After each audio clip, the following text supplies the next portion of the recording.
दोस्तों, नमस्कार, सत श्री अकाल, अस्सलाम वालेकुम। दोस्तों, मेरा नाम है इमरान और मैं आप सभी लोगों का आपके अपने इस YouTube चैनल कॉमर्स की दुनिया में दिल से स्वागत करता हूं।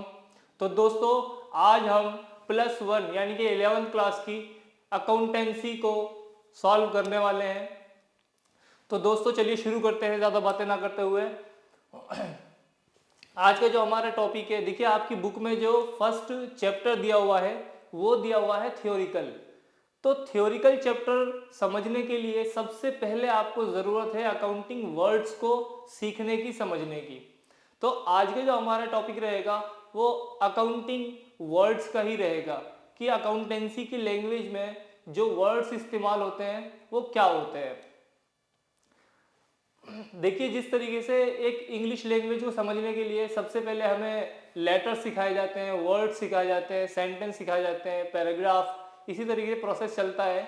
तो हमारी जो ये लैंग्वेज है ये अकाउंटेंसी लैंग्वेज है। और अकाउंटेंसी लैंग्वेज आपको दिखने में तो बिल्कुल इंग्लिश के वर्ड्स की तरह लगती है, लेकिन अकाउंटेंसी लैंग्वेज की एक खासियत ये होती है कि जब आप इसे पढ़ते हैं तो इसके अंदर कुछ वर्ड्स ऐसे आते हैं जिसका अपना पूरा एक अर्थ होता है। वही आज हम डिस्कस करने वाले हैं। तो चलिए स्टार्ट करते हैं वीडियो को। तो सबसे पहले आप देखिए basic accounting terms. Business transaction किसे कहा जाता है? It is an event which involves transfer of money, goods and services.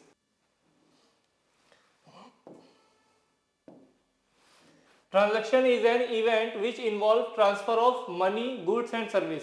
यानी कि आप ट्रांसफर कर रहे हैं किसी भी मनी का, गुड्स का या सर्विस का, and can be classified into cash credit transaction. अब ये कैश और क्रेडिट ट्रांजैक्शन क्या होती है? देखिए, आप जब भी कोई व्यापार करते हैं, कोई भी ट्रांजैक्शन करते हैं, तो या तो वो कैश में होती है या फिर वो क्रेडिट में होती है। क्रेडिट का मतलब होता है उधार, कि आज मैंने माल दे दिया। एक तो बात ये होती है कि मैंने माल दिया और मुझे पैसा मिल गया, तो ये हो गई क्या कैश ट्रांजैक्शन। लेकिन क्रेडिट ट्रांजैक्शन का मतलब क्या होता है कि मैंने माल दे दिया लेकिन मुझे अभी रिवर्स में कोई भी कैश नहीं मिला। तो ऐसी सिचुएशन में उसे हम बोलते हैं क्रेडिट ट्रांजैक्शन। उसमें हमें डेट मिल जाएगी कि भाई इस डेट पर हमें पैसा प्राप्त हो जाएगा, वो क्रेडिट ट्रांजैक्शन होती है, उधार की एंट्री। तो इसका मतलब ये होगा कि कोई भी ट्रांजैक्शन जो कि मनी की हो सकती है, गुड्स की हो सकती है या सर्विस की हो सकती है, और क्लासिफाइड किया गया है उसे कैश में और क्रेडिट में, या तो वो कैश की होगी या क्रेडिट की होगी। Cash transaction is the one where cash receipt और payment is involved and a credit transaction is one where cash is not involved. यहाँ पे वही बात आ गई, अगर हमारी कैश ट्रांजैक्शन है तो इसके अंदर कैश रिसिप्ट और पेमेंट के अंदर इफेक्ट होगा, यानी कि हम कैश लेंगे या कैश देंगे। ओके। और अगर क्रेडिट ट्रांजैक्शन है तो इसका मतलब क्या है? इसके अंदर कैश का इन्वॉल्व नहीं है immediately, but will be paid और रिसीव्ड लेटर। यानी कि ये इमीडिएटली तो नहीं मिलेगा कैश, लेकिन बाद में हमें कैश मिल जाता है। तो वही वाली बात है, या तो कैश में होगी या फिर वो क्रेडिट ट्रांजैक्शन होगी। अब ये जो ट्रांजैक्शन होती हैं इसको क्लासिफाइड किया गया है। तो चलिए, क्लासिफाइड किया गया है, टाइप्स ऑफ ट्रांजैक्शन को दो तरीके से डिवाइड किया गया है। एक तो based on relationship with accounting unit, और दूसरा है हमारा based on mode of settlement. अब जो रिलेशनशिप विद अकाउंटिंग यूनिट है इसको भी फर्दर दो पार्ट्स में डिवाइड कर दिया। पहला हमारा क्या है? इंटरनल ट्रांजैक्शन, और दूसरा क्या है? External transaction. और जो हमारा सेटलमेंट है, मोड ऑफ सेटलमेंट, इसमें कैश ट्रांजैक्शन है और क्रेडिट ट्रांजैक्शन है। तो देखिए, इंटरनल ट्रांजैक्शन क्या होती है मैं आपको समझाता हूं। देखिए, जो भी इसे बोलते हैं बिजनेस एंटिटी कॉन्सेप्ट।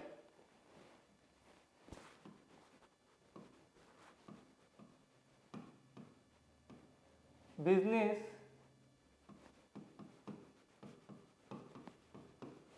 एंटिटी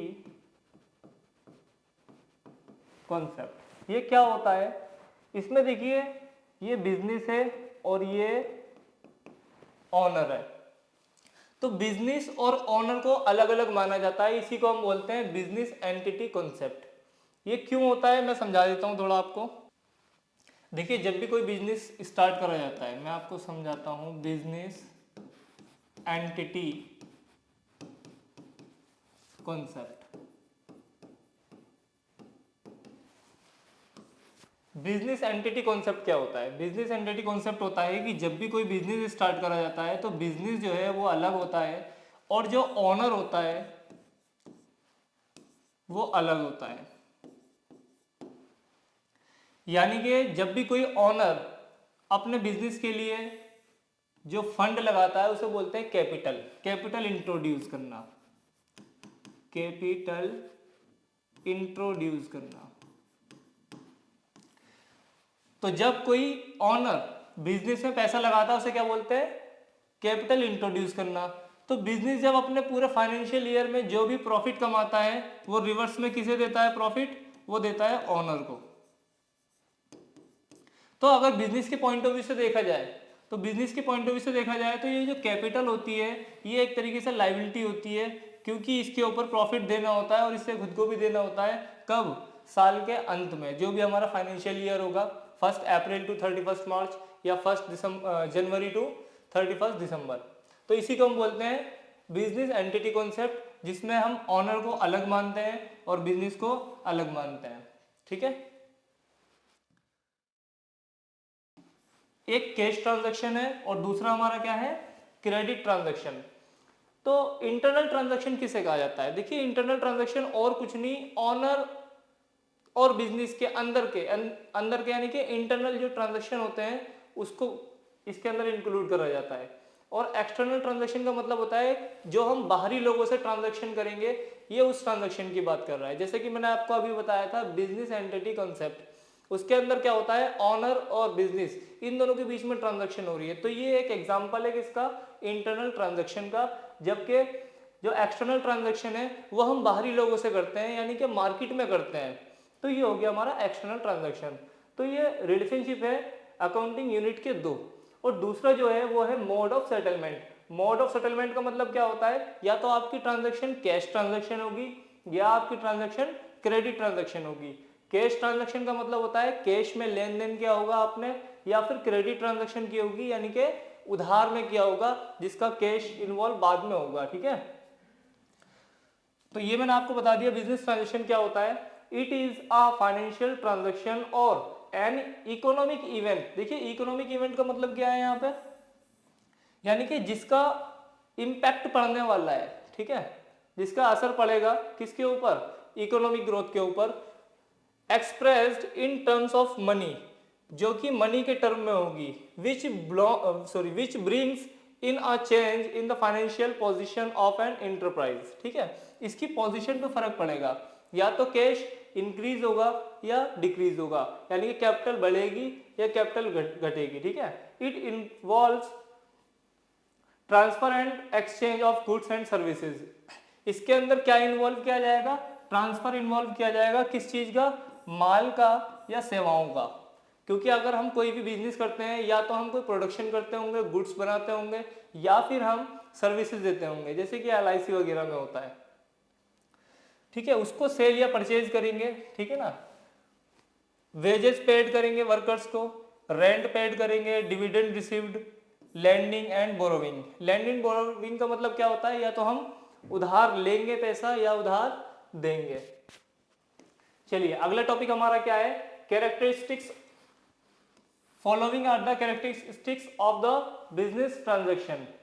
सबसे पहला पॉइंट जो इसमें है वो यही है, मनी और मनीज वर्थ। या तो मनी में होगा या फिर मनी के वर्थ में होगा, यानी कि मनी के फॉर्म में उसे कन्वर्ट किया जा सकता है। It is based basically concern with money और money's worth received from sale of goods और प्रोविजन ऑफ सर्विसेज। इसका मतलब क्या है कि जो भी हमारी ट्रांजैक्शन होती है वो बेसिकली कंसर्न होती है मनी से, या उसके अंदर मनी की वर्थ होती है, रिसीव करी जाएगी सेल ऑफ गुड्स या प्रोविजन फॉर सर्विसेज। यानी कि हम कोई अगर सेल करते हैं माल को या फिर कोई प्रोविजन बनाते हैं सर्विस देने के लिए, तो इसके अंदर कैश का इन्वॉल्व होगा। तो पहला कैरेक्टरिस्टिक्स तो आपका ये है। और दूसरा क्या है?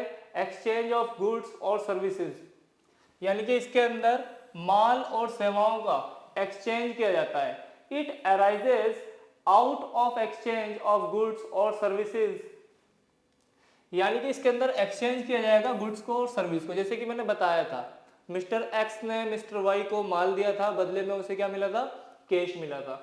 तो यानी कि इसके अंदर गुड्स और सर्विस का क्या होगा, एक्सचेंज होगा। और तीसरा पॉइंट हमारा क्या है, चेंज इन फाइनेंशियल पोजीशन। देखिए जब भी आप कोई ट्रांजैक्शन करेंगे तो आपकी जो फाइनेंशियल पोजीशन है उस पर इंपैक्ट पड़ेगा, या तो वो घटेगी या वो बढ़ेगी। ठीक है, तो फाइनेंशियल पोजीशन इसकी इफेक्ट होती है।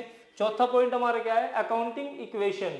अकाउंटिंग इक्वेशन आपका खुद का पूरा एक चैप्टर है जो आपको अभी मैं समझाऊंगा थोड़ी देर बाद, लेकिन फिर भी मैं एक थोड़ा सा बता देता हूं आपको। It effect the accounting equation of any business, यानी कि मान लीजिए आपने 50,000 का माल किसी से खरीदा, तो आपके पास से क्या जाएगा, कैश जाएगा, और आपके पास 50,000 रुपए का माल आ जाएगा। इससे हुआ क्या, कैश आपका कम हो गया लेकिन स्टॉक क्या हो गया, आपका बढ़ गया। यानी कि आपकी अकाउंटिंग इक्वेशन जो होती है बिजनेस की, वो भी क्या होती है, इफेक्ट होती है, चेंज होती है। अगला क्या है, ड्यूल एस्पेक्ट। देखिए आपकी बुक का भी नाम यही है, double entry book keeping. Double entry book keeping का मतलब क्या होता है, डबल एंट्री का मतलब होता है जब भी आप कोई भी ट्रांजैक्शन करते हैं तो उस पर दो इम्पैक्ट पड़ते हैं। यानी कि अगर मैं मार्केट जाऊंगा और कुछ खरीदूंगा तो दो बातें होंगी, एक ये होगी कि मेरे पास से पैसा जाएगा और बदले में कोई गुड्स या सर्विस मुझे मिलेगी, तो दो इम्पैक्ट हुए, ड्यूल एस्पेक्ट हुआ। या फिर ऐसा भी हो सकता है कि मैं ऑनर हूं, मैं माल बेच रहा हूं, तो मेरे पास से माल जाएगा, रिवर्स में मुझे क्या मिलेगा, पैसा मिलेगा। इसे बोलते हैं ड्यूल इफेक्ट। ठीक है, तो ड्यूल एस्पेक्ट का मतलब समझ में आ गया आपको। Every business transaction has two sideds, two sides होती हैं। ठीक है, one is receiving side and other is giving side, and therefore it is said to have a dual aspect for every transaction. जैसे कि मैंने आपको बताया, एक चीज जाएगी, रिवर्स में दूसरी चीज आपको मिलेगी, इसे बोलते हैं ड्यूल एस्पेक्ट। चौथा हमारा क्या है, इक्वालिटी ऑफ बैलेंस शीट। देखिए बैलेंस शीट ये वर्ड आपका पीछा नहीं छोड़ेगा जब तक आप कॉमर्स स्ट्रीम से पढ़ रहे हो। बैलेंस शीट जो है सबसे इंपॉर्टेंट पार्ट होता है हर बिजनेस के लिए, जिसके अंदर दो साइड्स होती हैं, एक लायबिलिटी साइड होती है, एक लायबिलिटी साइड होती है, और एक क्या होती है, एसेट साइड होती है। और साल के अंत में आपको देखने को मिलेगा कि ये दोनों ही क्या होती हैं, इक्वल होती हैं। अगर ये दोनों इक्वल नहीं हुई, इसका मतलब ये है कि आपने कोई ना कोई एरर करी है। वो इसलिए क्योंकि एक चीज जा रही है, दूसरी चीज आ रही है।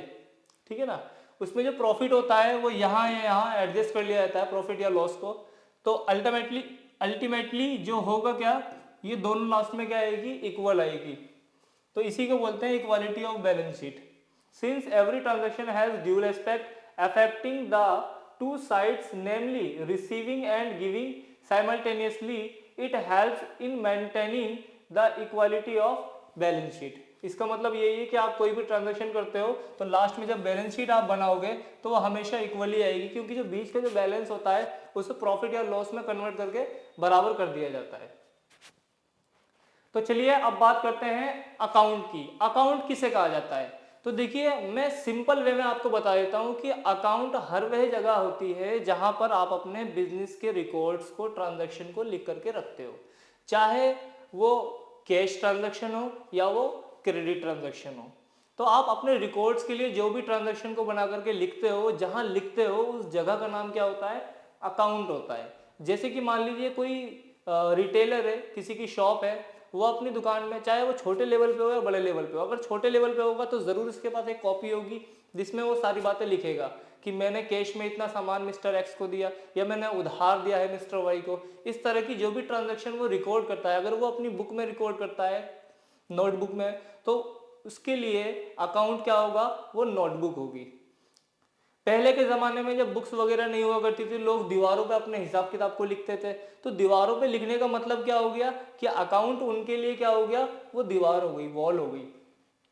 तो अकाउंट और कुछ नहीं, एक जगह है, वह जगह जहां पर आप अपने बिजनेस के रिकॉर्ड्स को यानी कि ट्रांजैक्शंस को रिकॉर्ड करते हो, लिखते हो। It is a record of both cash and credit transaction maintained under a particular head which shows the transaction and effect of such transaction in the books of account। इसका मतलब क्या है, देखिए आप रिकॉर्ड करेंगे, किसे रिकॉर्ड करेंगे, both cash को और क्रेडिट ट्रांजैक्शन को मेंटेन करोगे under a particular head. Under a particular head का मतलब क्या होता है, देखिए जब कैश ट्रांजैक्शन होती है तो उसे कैश बुक में लिखा जाता है, अगर परचेज की ट्रांजैक्शन होती है तो उसे परचेज बुक में लिखा जाता है, ठीक है। तो जैसी हमारी ट्रांजैक्शन होगी उसके लिए वैसी ही बुक मेंटेन करी जाती है, ठीक है ना।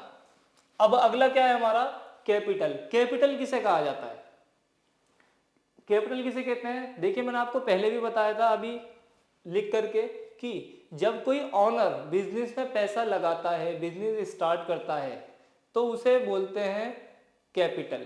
यानी कि मान लीजिए कोई फॉरेनर आया इंडिया बहुत सारे पैसे कमा करके, अब उसे एक बिजनेस स्टार्ट करना है। अब बिजनेस स्टार्ट करना है, मान लीजिए उसे टेक्सटाइल का बिजनेस स्टार्ट करना है, तो उसने पता करा कि भाई इस बिजनेस में कितना पैसा लगता है, किसी ने बता दिया भाई 5 करोड़ रुपए से स्टार्टिंग होगी। अब जब वो 5 करोड़ रुपए मेंटेन करेगा और बिजनेस में लगाएगा तो यही कहलाएगी कैपिटल। यानी कि जब ऑनर बिजनेस के अंदर फंड प्रोवाइड कराता है, कैपिटल इंट्रोड्यूस कराता है, उसी को हम क्या बोलते हैं, कैपिटल बोलते हैं। यानी कि पैसा जब लगाएगा वो, तो उसको हम क्या बोलते हैं, कैपिटल बोलते हैं। It is the amount invested bye the proprietor. देखिए प्रोप्राइटर भी बोल सकते हो आप और ऑनर भी बोल सकते हो, प्रोप्राइटर या ऑनर बात एक ही है। तो ऑनर जब भी इन्वेस्टमेंट करेगा, ठीक है, एंड बाय पार्टनर्स, यानी कि देखिए अगर सोल प्रोप्राइटरशिप की बात करी जाए, सोल मतलब ऐसा भी हो सकता है कि जो पैसा इन्वेस्ट कर रहा है वो एक व्यक्ति कर रहा है, तो एक व्यक्ति कर रहा है तो उसे क्या बोलते हैं, सोल, ठीक है। लेकिन अगर 2 या 2 से अधिक लोग कर रहे हैं, यानी कि वो हमारी जो फर्म है वो पार्टनरशिप फर्म है, तो पार्टनर्स भी लिख सकते हो आप। इनटू द बिजनेस, यानी कि एक व्यक्ति या फिर पार्टनर्स जब इन्वेस्टमेंट करते हैं बिजनेस के अंदर पैसे को, ठीक है ना। If the business earn profit और प्रोप्राइटर या partners invest additional amount, the amount of capital increase the business. यानी कि देखिए सीधी सी बात है, जब बिजनेस के अंदर पैसा लगाया जाएगा तो उसकी कैपिटल क्या हो जाएगी, इंक्रीज हो जाएगी, बढ़ जाएगी। एक चीज और बता देता हूं आपको, अगर बिजनेस की शुरुआत में ऑनर पैसा लगा रहा है तो उसे हम बोलते हैं कैपिटल। लेकिन ऐसा भी हो जाता है कभी कभी कि बिजनेस चल रहा है, 6 महीने चला, साल भर चला, इसके बाद ऑनर्स को लग रहा है कि हमें थोड़ा पैसा और लगाने की जरूरत है ताकि बिजनेस हमारा तेजी के साथ ग्रो करे, तो उसे बोलते हैं एडिशनल कैपिटल। क्या बोलते हैं, ये वर्ड आपको देखने को मिलेंगे बुक्स में, ठीक है, एडिशनल कैपिटल। यानी कि 6 महीने बाद, साल भर बाद जब ऑनर दोबारा पैसा लगा देते हैं तो उसका नाम चेंज होकर क्या हो जाता है, एडिशनल कैपिटल इंट्रोड्यूस करा है उसमें, ठीक है। नॉर्मल कैपिटल लिखा होगा तो मतलब बिजनेस की शुरुआत में जो पैसा लगाया है उसे कैपिटल बोलेंगे, और अगर बाद में दोबारा कोई फंड आता है ऑनर की तरफ से तो उसे हम बोलते हैं एडिशनल कैपिटल इंट्रोड्यूस। अब इसके लिए एक छोटा सा फार्मूला भी बनाया गया है, वो क्या बनाया गया है, capital equal to asset minus liability. अब ये एसेट क्या होती है और ये लायबिलिटीज क्या होती है, ये अभी हम पढ़ने वाले हैं, ठीक है। तो आप घबराना नहीं, बस इसे नोट कर लेना कि कैपिटल इक्वल टू क्या होता है, एसेट माइनस लायबिलिटी। चलिए अगला देखते हैं अब हम ड्राइंग। ड्राइंग किसे कहा जाता है, एक ड्राइंग वो है जो बचपन से अब तक हम सुनते हुए आ रहे थे, यानी कि कलाकृति, जो हम चित्र बनाते हैं उसे ड्राइंग बोलते हैं। लेकिन ये अकाउंटेंसी लैंग्वेज है, तो यहाँ पे ड्राइंग्स का जो मतलब होगा वो ये होता है कि जब कोई ऑनर बिजनेस में से अपने पर्सनल यूज के लिए, ये वर्ड बहुत इंपॉर्टेंट है, पर्सनल यूज, तो आप जरूर याद रखें कि जब कोई ऑनर अपने पर्सनल यूज के लिए बिजनेस में से कोई फंड या गुड्स या सर्विस रिसीव्ड करता है पर्सनल यूज के लिए, तो उसको बोलते हैं drawing. It is the amount of cash और goods withdrawn from the business by the proprietor. यानी कि विड्रॉन का मतलब क्या होता है, निकालना, या तो वो गुड्स निकालेगा या कैश निकालेगा। कहां से निकालेगा, फ्रॉम द बिजनेस, बिजनेस से निकालेगा। कौन निकालेगा, बाय द प्रोप्राइटर यानी कि ऑनर। या अगर पार्टनरशिप फर्म है तो अगर कोई पार्टनर भी निकाल रहा है तब भी उसे क्या बोला जाएगा, ड्राइंग बोला जाएगा, ठीक है। such an amount reduced the amount of investment or capital of the owner in the business and therefore is shown as a deduction from the capital of the proprietor or partners while preparing the balance sheet. इसका मतलब क्या हुआ? देखिए मैंने आपको बताया था कि अगर ऑनर कैपिटल लगा रहा है बिजनेस में, पैसा लगा रहा है, तो बिजनेस की जो कैपिटल होगी वो ग्रो हो जाएगी, बढ़ जाएगी, इंक्रीज हो जाएगी। लेकिन ये उसका रिवर्स है, उल्टा है। ये क्या है? ड्राइंग है। इस सिचुएशन में क्या हो रहा है? जो ऑनर है वो बिजनेस से पैसा निकाल रहा है। तो अगर बिजनेस से पैसा निकाल रहा है तो ये तो बात पक्की है कि आपका जो कैपिटल है वो क्या हो जाएगा? डिक्रीज हो जाएगा। तो यहाँ पे वही बात लिखी हुई है, रिड्यूस हो जाएगा। रिड्यूस मतलब अमाउंट जो है वो रिड्यूस्ड हो जाएगा बिजनेस के अंदर से, ठीक है ना। तो चलिए अगला जो वर्ड है हमारा वो है लायबिलिटी। लायबिलिटी किसे कहा जाता है? तो लायबिलिटी का मतलब होता है दायित्व। दायित्व मतलब जो हमें पे करना होता है, जो हमारे ऊपर कर्जा होता है एक तरीके से, उसे हम क्या बोलते हैं? लायबिलिटी बोलते हैं। It refers to the financial obligations और डेप्ट which a business owes to others, that is amount business is liable to pay others such as loan from banks, other persons or credit for goods supplied। यानी कि इसका मतलब क्या हुआ? इसका मतलब ये हुआ कि ये रेफर कर रहा है एक फाइनेंशियल ऑब्लिगेशन को। फाइनेंशियल ऑब्लिगेशन का मतलब क्या होता है? एक दायित्व को, या डेप्ट, डेप्ट मतलब कर्जे को, जो कि बिजनेस के द्वारा ऑज किया गया है अदर से। यानी कि आप किसी भी व्यक्ति से अगर कुछ गुड्स या फंड ले लेते हो तो आपके ऊपर एक ऑब्लिगेशन लग जाता है या डेप्ट हो जाता है आपका, ठीक है, amount of business liable to pay. अब इस लायबिलिटी को बिजनेस को क्या करना होता है? पे करना होता है। वो लायबल हो गया इसको पे करने के लिए, चाहे फिर वो किसी बैंक से लिया गया हो एक लोन के रूप में पैसा, या फिर अदर पर्सन या किसी व्यक्ति से लिया गया हो, या क्रेडिटर्स। क्रेडिटर्स का मतलब क्या होता है? जैसे कि मान लीजिए आपने कोई माल खरीद लिया है किसी भी ट्रेडर से, तो आपने पैसे अभी नहीं दिए हैं, तो आपने पैसे नहीं दिए हैं तो इसका मतलब वो व्यक्ति आपका क्या हो जाएगा? क्रेडिटर हो जाएगा। ये वर्ड्स अभी हम समझने वाले हैं और भी। तो अभी आपको बस यही समझना है कि आपने कुछ रिसीव तो कर लिया है लेकिन पे नहीं करा है, चाहे बैंक से रिसीव करा हो या किसी व्यक्ति से या कोई क्रेडिटर से, ठीक है ना, चाहे फिर वो कोई माल की सप्लाई करा हो उसने या कोई सर्विस दी हो आपको। अगला क्या है? These liabilities are classified as internal और external liabilities, where internal liabilities is the liability towards owners to the business. देखिए वही बात दोहरा रहा है जो अभी हमने ऊपर पढ़ा था। हमने देखा था जो ऑनर होता है, मालिक जो होता है, वो बिजनेस के अंदर क्या लगाता है? कैपिटल लगाता है। तो बिजनेस की भी एक लायबिलिटी हो गई कि साल के अंत में वो अपने ऑनर को कैपिटल भी दे और इसके साथ में प्रॉफिट भी दे। तो यानी कि बिजनेस की पॉइंट ऑफ व्यू से क्या हो गई? एक लायबिलिटी हो गई। अगला क्या है? External liability. एक्सटर्नल लायबिलिटी क्या होती है? जैसे कि हमने ऊपर पढ़ा था, आपने किसी बैंक से ले लिया हो, किसी पर्सन से ले लिया होगा, या फिर आपने किसी क्रेडिटर से ले लिया होगा, तो ये एक्सटर्नल लायबिलिटी हो जाती है आउटसाइडर्स की।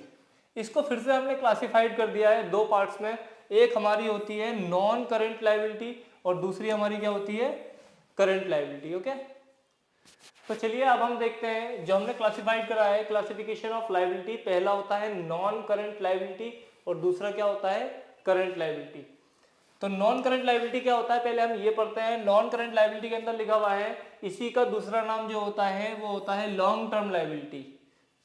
तो नॉन करंट या लॉन्ग टर्म लायबिलिटी ये दोनों एक ही बात होती है।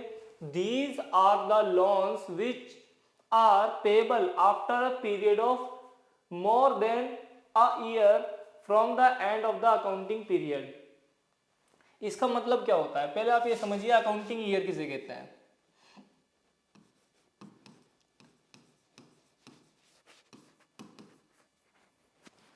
अकाउंटिंग ईयर एक ये नाम होता है, या फिर इसी को अकाउंटिंग पीरियड भी बोल देते हैं।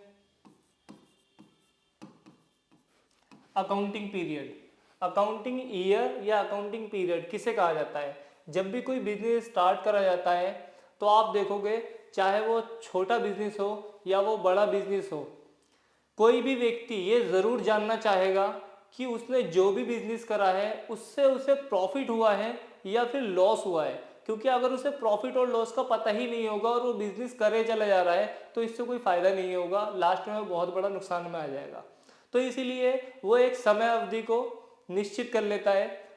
अगर कोई छोटा ट्रेडर है यानी कि कोई दुकान वाला है तो वो रोज रात में अपना बैलेंस चेक करेगा कि उसने कितना कमाया या उसने कितना गंवाया।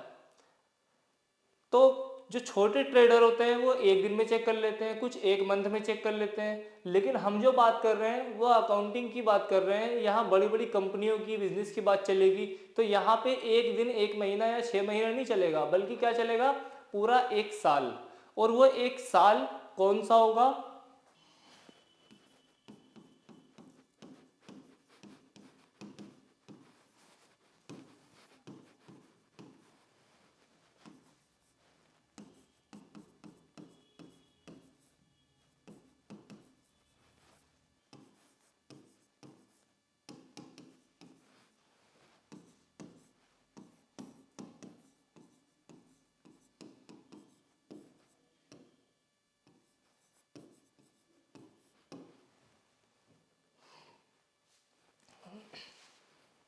तो चलिए देखिए, मैंने आपके सामने 3 वर्ड्स लिखे हैं, अकाउंटिंग ईयर और अकाउंटिंग पीरियड और फाइनेंशियल ईयर। ये क्या होता है पहले ये समझ लेते हैं तो ज़्यादा इजी हो जाएगा।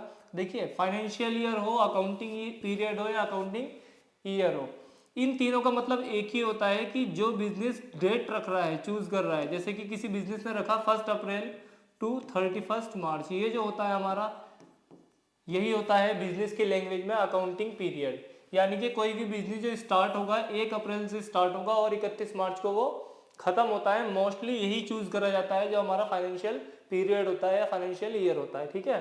लेकिन ऐसा भी जरूरी नहीं है कि हर बिजनेस को यही डेट रखनी कंपलसरी हो। कुछ लोग कैलेंडर ईयर को भी फाइनेंशियल ईयर मानते हैं, जैसे कि 1 जनवरी टू 31 दिसंबर, ठीक है। तो फाइनेंशियल ईयर कुछ भी हो सकता है, चाहे वो 1 जनवरी हो या 31 दिसंबर हो।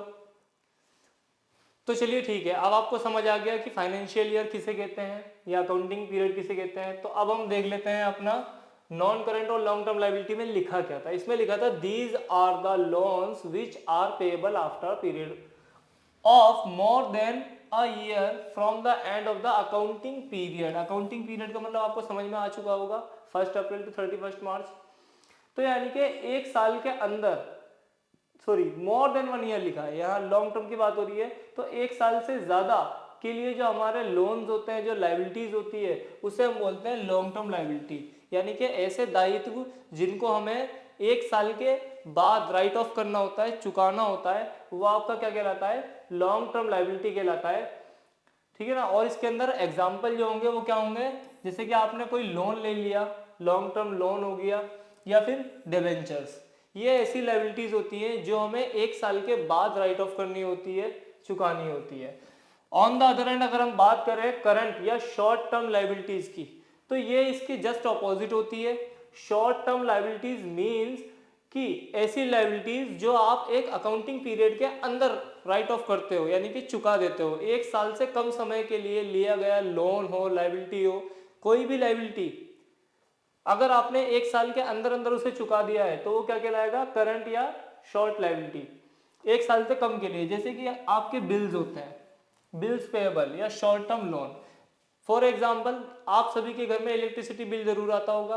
तो इलेक्ट्रिसिटी बिल की ड्यू डेट क्या होती है, सिर्फ 1 महीने की होती है। 1 महीना आप पूरा यूज करो, उसके बाद आपके घर बिल आ जाएगा। 7 दिन का टाइम दिया जाता है, उसमें आपको इसे पे करना होता है। बाई चांस आप उसे पे ना करो तो कोई बात नहीं, अगले महीने क्या हो जाएगा, डबल आ जाएगा।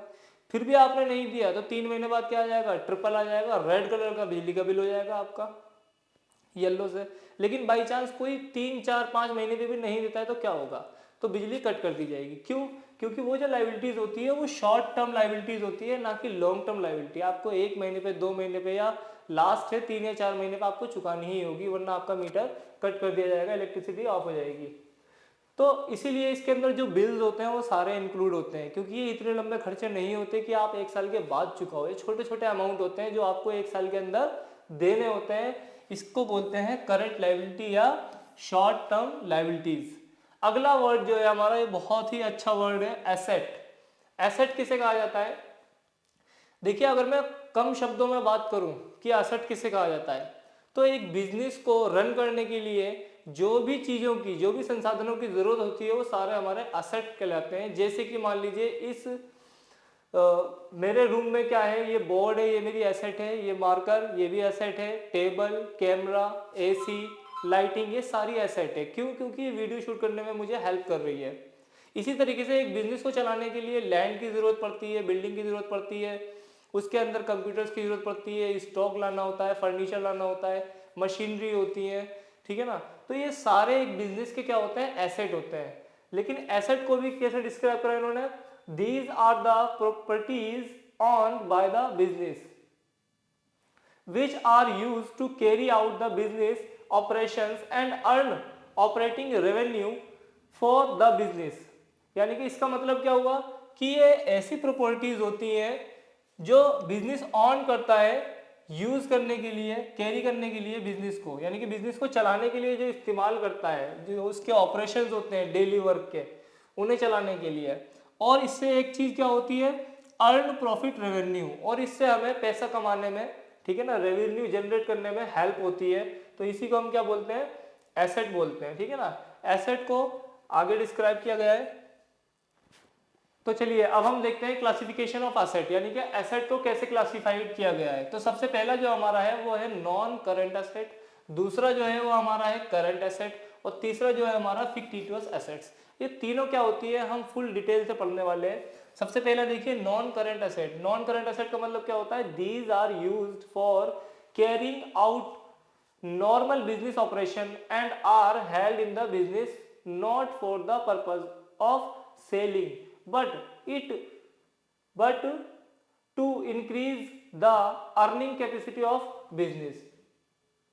यानी कि जो नॉन करंट एसेट होते हैं ये कोई सेल करने के लिए नहीं होते हैं, ऐसे एसेट जो सेल करने के लिए नहीं बने हैं। यहाँ लिखा हुआ है not for the purpose to reselling but increase the earning capacity, यानी कि ऐसी चीज़ें जो हमारे बिजनेस में हैं तो, लेकिन ये सेल करने के लिए नहीं है बल्कि बिजनेस को चलाने के लिए है, रन करने के लिए है। तो इसे हम क्या बोलते हैं, नॉन करंट एसेट बोलते हैं, ठीक है ना। इसके अंदर जो सबसे पहली चीज आती है वो आती है फिक्स्ड एसेट्स। सब थोड़ा सा मैं और पढ़ देता हूँ। These are further classified as fixed assets, non current asset, investment, long term loan and advances and other current asset. तो सबसे पहले हम देखते हैं फिक्स्ड एसेट किसे कहते हैं। फिक्स्ड एसेट्स जो होती है इसको भी दो भागों में पार्ट किया गया है, पहला है टेंजिबल और दूसरा क्या है, इनटेंजिबल। इसको मैं अच्छे से बताता हूँ आपको।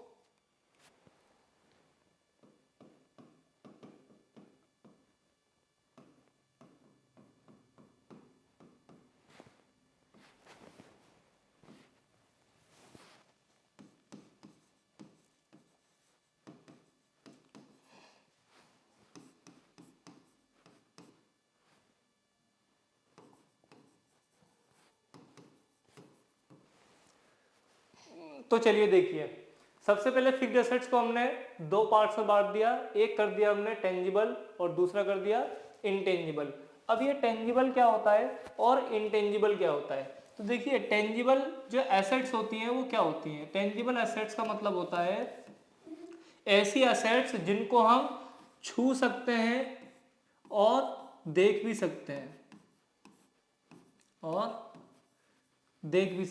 तो ऐसी एसेट्स जिनको हम टच कर सकते हैं, छू सकते हैं और देख भी सकते हैं। जैसे क्या, जैसे मशीनरी हो गई, फर्नीचर हो गया, लैंड बिल्डिंग हो गई, स्टॉक हो गया, ये सब क्या हो जाएंगे हमारे टेंजिबल एसेट्स, क्योंकि हम इसे देख सकते हैं और छू भी सकते हैं। इसके अंदर एग्जांपल लिख लेते हैं हम कि आपकी जो मशीनरी होती है वो टेंजिबल एसेट्स होती है। दूसरा फर्नीचर क्या होगा, ये भी टेंजिबल एसेट होगा। लैंड एंड बिल्डिंग ये भी क्या होगा, टेंजिबल एसेट होगा। प्लांट एंड मशीनरी ये भी क्या होगा, ये भी आपका क्या होगा, टेंजिबल एसेट्स होगा, ETC। लेकिन ऑन द अदर हैंड अगर हम बात करें इंटेंजिबल एसेट की, तो इंटेंजिबल एसेट उसे कहते हैं जिसको हम ना तो देख सकते हैं और ना ही इसे हम छू सकते हैं। अब आप कहोगे ऐसी भी चीज़ें होती हैं, जी बिल्कुल होती हैं। हम एक एक करके एग्जाम्पल बताते हैं। पहले हम लिख देते हैं कि ना तो देख सकते हैं और ना ही छू सकते हैं।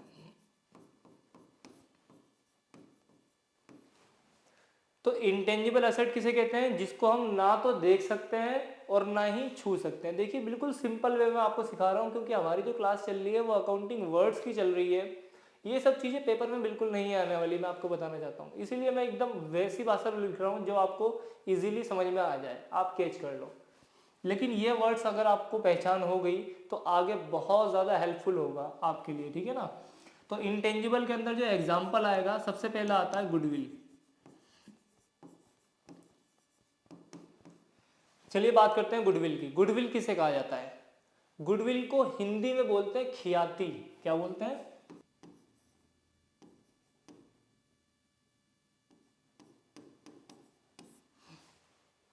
चलिए, गुडविल को इंग्लिश में क्या बोलते हैं? ख्याति बोलते हैं। और इसका मतलब क्या होता है जरा समझिए। गुडविल का मतलब होता है कि देखिए कोई भी जो फर्म होती है या कोई भी बिजनेस होता है, उसकी अपनी एक अलग इमेज बन जाती है अगर वो थोड़ा पुराना है तो, ठीक है ना। तो जो उसकी इमेज बन जाती है वो अपने बिजनेस के लिए बहुत फायदेमंद होती है, क्योंकि बिजनेस जो कमाता है वो अपनी इमेज से कमाता है। जैसे आज के टाइम में आप देखोगे एप्पल का सेल फोन, यानी कि आईफोन जिसे हम लोग बोलते हैं, तो आईफोन की जो इमेज है वो बहुत ही अच्छी है सेल फोन्स के मामले में। तो आईफोन्स जो बिकता है वो खाली अपने नाम की वजह से बिकता है। वर्क तो वो वही करता है जो बाकी सेल फोन करते हैं, लेकिन एप्पल की खासियत क्या होती है? जो उसका लोगो होता है, सारी कीमत उसी में छुपी होती है देखा जाए तो। जब भी कोई सेलफोन खरीदता है उसे उल्टा रखता है। क्यों रखता है उल्टा? क्योंकि उसे पता है जब लोग देखेंगे तो उसका इंप्रेशन क्या हो जाएगा? बढ़ जाएगा, क्योंकि उसकी गुडविल जो है वो क्या है? बहुत अच्छी है। तो गुडविल आपको समझ में आ चुका होगा गुडविल किसे कहते हैं, यानी कि गुडविल का मतलब क्या है? इमेज। तो जब किसी बिजनेस की इमेज बहुत अच्छी होती है तो उसकी गुडविल भी बहुत अच्छी होती है और वो भविष्य में उसे पैसा कमा करके देती है। दूसरा वर्ड क्या है? पेटेंट। पेटेंट किसे कहा जाता है जी? पेटेंट जो है, पेटेंट का मतलब होता है जब कोई आप इन्वेंशन करते हैं, कोई फॉर्मूला डेवलप करते हैं, तो आपको क्या करना होता है? उस चीज़ का पेटेंट करा लेना होता है ताकि आपकी कोई कॉपी ना कर सके। जैसे मान लीजिए कोई कार है, आपने कार का एक मॉडल बनाया है जो कि आपने बहुत मेहनत से बनाया है। अगर आप उसे पेटेंट नहीं करवाओगे तो आपकी कार के उस मॉडल को कोई भी कॉपी कर सकता है और मार्केट में सेल कर सकता है। तो इसीलिए जब भी कोई कार का मॉडल बनाओ या कोई भी मॉडल बनाओ तो आप उससे पहले अपने नाम से क्या करा लो? पेटेंट करा लो, ताकि कोई आपकी कॉपी ना कर सके। और अगर कोई कॉपी कर भी लेता है और आपने पेटेंट करा रखा है तो आपके ऊपर, तो आप उसके ऊपर क्या कर सकते हो? सूट फाइल कर सकते हो, ठीक है ना। तो पेटेंट जो होता है ये भी क्या होता है? आपको कमा करके देता है। तीसरी चीज क्या है? अब ये कमा कर क्यों देता है? कमा कर इसलिए देता है क्योंकि पेटेंट बिकते भी हैं मार्केट के अंदर। ये जो है पेटेंट जो है, आप किसी भी चीज़ को अगर करवाते हो तो वो सिर्फ वैलिड रहता है 20 साल के लिए। 20 साल के बाद पेटेंट खत्म हो जाता है, यानी कि 20 साल के बाद उस चीज़ को कोई भी कॉपी करके बना सकता है। अगला क्या है? कॉपीराइट। कॉपीराइट किसे कहा जाता है?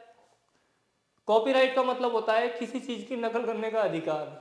जैसे कि आपने देखा होगा आजकल बॉलीवुड वाले साउथ की मूवीज़ को कॉपी कर रहे हैं। बिल्कुल वही स्टोरी होती है, वही कैरेक्टर्स होते हैं। तो बॉलीवुड वालों को कुछ मेहनत लगी? बिल्कुल नहीं लगी, उन्होंने तो उनको कॉपी कर लिया। लेकिन क्या ये कॉपी ऐसी कर सकते हो आप? बिल्कुल नहीं कर सकते। एक्चुअली प्रोसेस क्या होता है? पहले साउथ वाले मूवी बनाते हैं, अगर वो बहुत अच्छी हो जाती है, बहुत हिट हो जाती है, तो वो करोड़ों रुपए कमा लेते हैं। लेकिन हॉल पे जो मूवी चलती है वो कितने दिन चलेगी? 1 महीना, 2 महीना, 6 महीने, बस। इसके बाद तो वो आम हो जाएगी, कोई भी देख सकता है यूट्यूब वगैरह पे। तो यानी कि अब उस मूवी ने साउथ वालों को पैसा कमाना, मतलब कमा कर देना बंद कर दिया है। तो अब तो वो सीडी रखी हुई है साउथ वालों के पास। तो होता क्या है कि बॉलीवुड वाले जाते हैं, उनसे वो सीडी खरीदते हैं, यानी कि कॉपीराइट खरीदते हैं और उनसे परमिशन लेते हैं कि क्या आपकी इस स्टोरी को हम बना सकते हैं। जब वो परमिशन दे देंगे, कॉपीराइट दे देंगे, पैसे का भी ट्रांजेक्शन होता है, करोड़ों में बिकता है कॉपीराइट जो होता है, ठीक है ना। तो जब वो ट्रांजैक्शन हो जाएगा, यानी कि बॉलीवुड वाले पैसे दे देंगे और वो उन्हें क्या दे देंगे, कॉपीराइट दे देंगे, तो तब जाकर के एक मूवी कॉपी हो सकती है। ऐसी कोई भी किसी को कॉपी नहीं कर सकता। अगर बिना परमिशन के, बिना अमाउंट दिए कोई कॉपी कर लेता है तो उसके ऊपर सूट फाइल हो जाएगा, केस कर दिया जाएगा, ठीक है ना। पिक्चर की तो बहुत दूर की बात है, अगर कोई म्यूजिक भी, थोड़ा सा म्यूजिक भी अगर कॉपी कर लेता है तो उस पर भी क्या आ जाता है, कॉपीराइट क्लेम हो जाता है, ठीक है ना। तो ये भी क्या होता है, कॉपीराइट भी क्या होता है, एक इंटेंजिबल असेट होता है जो कि बिजनेस को कमा करके देता है, ठीक है ना। तो गुडविल हो गया, पेटेंट हो गया, कॉपीराइट हो गया। एक ट्रेडमार्क भी होता है। क्या होता है, एक होता है ट्रेडमार्क। ट्रेडमार्क किसे कहते हैं जी, ट्रेडमार्क, या इसी को हम बोल सकते हैं लोगो, ठीक है ना, ट्रेडमार्क या लोगो। तो ट्रेडमार्क और लोगो क्या होता है, जैसे कि आप देखोगे कि हर कंपनी का अपना एक सिंबल होता है, उसी को हम बोलते हैं ट्रेडमार्क या लोगो। जैसे कि आईफोन है, आईफोन का जो सिंबल है वो क्या है, कुछ इस तरीके से कटा हुआ एप्पल, ठीक है। तो ये लोगो किसका है, एप्पल का है। तो इस लोगो की भी इमेज है, जिस पे भी ये चिपक जाएगा, क्योंकि इसकी गुडविल क्या है, बहुत अच्छी है, तो जिस पे भी ये कटा हुआ एप्पल लग जाएगा उसकी कीमत क्या हो जाएगी, बढ़ जाएगी। तो ट्रेडमार्क जो होता है ये भी लोगों को कमा कर देता है, ठीक है ना। जैसे कि मान लीजिए मार्केट से मैंने एक कोट खरीदा और ये 1000 रुपये का है मान लो, तो अगर इसी पे एक लोगो लगा दिया जाए एप्पल का और इसे एक बहुत अच्छे से शोरूम में लगा दिया जाए, तो क्या ये 1000 रुपये का बिकेगा, बिल्कुल नहीं बिकेगा, ये कई हजार रुपये का बिकेगा, ठीक है ना। क्यों, क्योंकि अब इसके ऊपर लोगो जो आ गया वो किसका आ गया, एप्पल कंपनी का आ गया। ऐसी हर कंपनी का अपना एक चिन्ह होता है, एक सिंबल होता है, जिसे हम क्या बोलते हैं, ट्रेडमार्क बोलते हैं। जैसे लाइफ इंश्योरेंस है, लाइफ इंश्योरेंस का आपको दिखेगा कि हाथ बना हुआ होता है। सैमसंग कंपनी है, सैमसंग कंपनी का जो लोगो है वो उसका खुद का नाम है जी। कुछ कंपनी क्या करते हैं, अपने नाम को ही क्या बना देते हैं, ट्रेडमार्क बना देते हैं, ठीक है ना। सैमसंग कंपनी का क्या है, ट्रेडमार्क है। पंजाब नेशनल बैंक है, उसमें क्या है, पा बना हुआ है, पा के अंदर क्या है, बिंदी बनी हुई है। तो ऐसे ही जो सिंबल्स होते हैं इसी को हम बोलते हैं ट्रेडमार्क या लोगो, ओके।